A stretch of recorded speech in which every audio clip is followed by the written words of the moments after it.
Hey everybody, it's Brooke with The Buttered Home and welcome to my messy kitchen.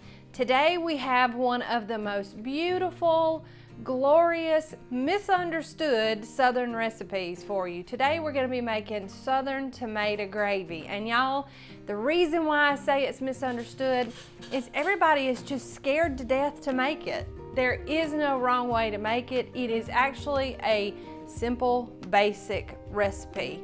Now there's all kind of variations that you can do with it to make it different, to make it a little more interesting, but in true Buttered Home fashion, we are going to share with you just the basics. Now you are welcome to take it and make it your own. The whole point of us giving you the recipe and showing you how to make it today is so that you won't be intimidated by it and that you'll see it can be done really simply. Now, I'm going to talk about the ingredients because there really are just very few. I usually cook up bacon and reserve the grease because the bacon grease gives the tomatoes a smoky flavor. So we're always going to start out any sauce that we make with a roux, and we use bacon grease in that roux to help add flavor to it.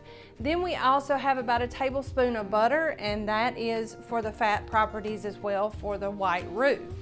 Now, tomato gravy is simple.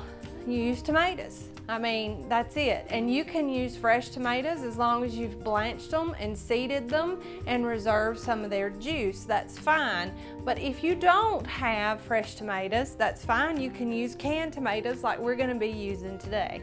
And then, of course, you have to have a liquid property, and I just use canned tomato juice for that. Also salt, pepper, and some onions that we're gonna saute. And of course, the king of all white roux bases is gonna be plain white lily flour. So other than that, that's really all you need to make this beautiful, luxurious, fancy tomato gravy. So I am going to get my fire started over my bacon grease that I reserved and put into my pan and my butter, and we're just going to heat those through, and we will start adding stuff to that now. So we'll show you how to do it. Cameraman is a little slow. He's watching my fire, so we're going to turn it down to about medium heat. Somewhere right in the middle of medium is how far we're gonna go. So you see I've already got my strained bacon grease in here, and then we're just gonna melt that little pat of butter in there as well. Now while you're doing this, you can find this recipe along with a lot of other great basic Southern recipes that kind of intimidate you, like the one for our buttermilk biscuits that we've got some, because this gravy is best served, well, let's just be honest, it's really good over rice, it's really good over potatoes, it's good on hash browns, but probably our favorite way to eat it is over a fresh buttermilk biscuit. So I've got a mess of them cooked up over here just waiting for this tomato gravy. All right, so we've melted our butter into our bacon grease, and then I have about 1.5 cups of diced onion, and I'm just using sweet onion here, which is like a yellow onion. You can use red if you'd like. You can use white onion if you would like. It really does not matter. The onion is more or less there to add a little body and texture and flavor to the gravy. So you can actually, if you're not an onion fan, you can use a little bit of onion powder or leave it out altogether. Now we're just going to sweat these onions, and the quickest way to do that is to add about 1/8 teaspoon of salt. And I like to go ahead and put about 1/8 teaspoon of pepper in them too. That way it just kind of cooks into the onion and kind of helps sweat the liquid out and soften the onions. And that usually happens pretty fast, usually in about 1 minute or 2. If you're doing this on medium to high heat like I am, it's gonna happen pretty fast.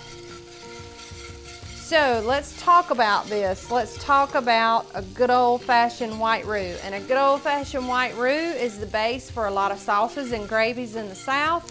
That comes from French cooking, and French cooking was brought to the South, to the great state of Louisiana. So a lot of Southerners learned that this was a great way to thicken sauces. It was also a great way to have a good base for a soup. And it didn't require using a lot of milk or cream, which could sometimes, in certain times of the year, in olden days, be in short supply. So, using a roux base for gravies and sauces and soups and things like that meant that you could take what liquid you had out of things like onions or celery that cooked by themselves and use that to your advantage. So to make this white roux, you always start with fat and then you add flour. So we're gonna add in about 2 tablespoons of plain flour, and we're going to mix that up, and it's going to absorb a lot of that liquid from the bacon grease and the butter and what has cooked off of our onions. And we're gonna cook that for about a minute. And flour, when you add it, always has a taste. It tastes like flour. So you want the flour to absorb the fat that's in here and absorb the flavor that we have infused with the onions. So you're gonna always wanna cook that for about a minute or 2 just to kind of get that going. Now I like to season in layers, and using the tomato juice and just the plain canned tomatoes, there's not a lot of seasoning. So I add in about another teaspoon of salt, and you're welcome to leave that out if you're salt sensitive or use an approved salt substitute. And we like our tomato gravy kind of peppery. So I usually at this point add in about another teaspoon of black pepper. And I like to do this during the roux base process because that's whenever you can add the most effective flavor to your gravy. All right, one surefire way to tell, like when I added that flour, it still smelled like flour. So now I'm starting to smell the fragrance from the butter and the onions again. So that tells my nose that we have cooked that flour enough to where it's cooked off that flour flavor. So at this point, I am going to slowly add in my undrained, because we want that liquid from the can of tomatoes, my tomatoes. And now this is a wonderful thing right here, and my dogs are barking. Y'all just have to excuse them. You can almost watch this happen. It starts to get thick. All of that liquid from the tomatoes has been absorbed. So this is why we add in the tomato juice. And I'm gonna slowly kind of drizzle that in and lower my heat to low. All right. And then we're just gonna let this simmer from anywhere from about a minute to 10 minutes, just depending on your heat on your stovetop. Now, my little butane burner here, it burns kind of hot, and I'm using a cast iron pan, so it won't take mine long to thicken at all. I mean, at all. So that's why I lower my heat on this, because it will start to simmer and cook, and it'll cook in no time. Now, one thing to remember whenever you are using canned tomatoes like this, they are already stewed, they're already cooked. So a lot of times you don't have to worry about if it's done or not. What you're looking for is that shiny texture and that sheen and that level of thickness. So I'm gonna show you, you can take a wooden spoon or a ladle like I've got and just run your finger through it. And whenever you run your finger, as long as it does not bleed or drip down the sides, then it's just about as thick as I want it to be. So at this point, I like to just let mine simmer for a minute or 2. And then I just tasted it too. So whenever you do this test right here, that not only allows you to test for thickness, you can taste it as well. And if you need to add any more seasonings at this point, you can. I try not to over season as I'm cooking. I like to err on the side of being cautious and under seasoning. So I'm gonna add just a little more pepper in, because I know how Big D likes this. So we're gonna add that in. And for me, it is as thick as I want it. Now you can let this simmer at low heat for about 10 minutes. You just wanna make sure that you don't scald it, you don't burn it, it doesn't get dark, heavy, hot spots in it, and it doesn't get too thick. Now let's just say you get distracted, because it happens, right? It happens to me a lot. You get distracted and it gets too thick. Well, you can thin it with a little water or a little chicken broth if you wanted to. Just if you use the chicken broth, just make sure that you haven't over salted already so that you don't get it too terribly salty. So we have ours right where we want it. And y'all, I just have to point out, look how pretty these biscuits are that I cooked up earlier today. So I split one open, and this is Danny's favorite way to eat this. So I split a biscuit open, and then I will ladle that tomato gravy right over the top. And then just because it's got bacon grease in it, we like to serve the bacon that we cooked with it and serve that on the side, or you can crumble it over the top, however you want to. But it is a sight to behold, and I'm gonna tell you, it is a nice spin on a different type of gravy. So if you wanted to have biscuits and gravy for a meal, this is the way to do it.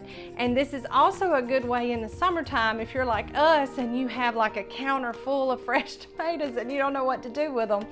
You can make up a lot of this and give it as food gifts in nice mason jars or things like that.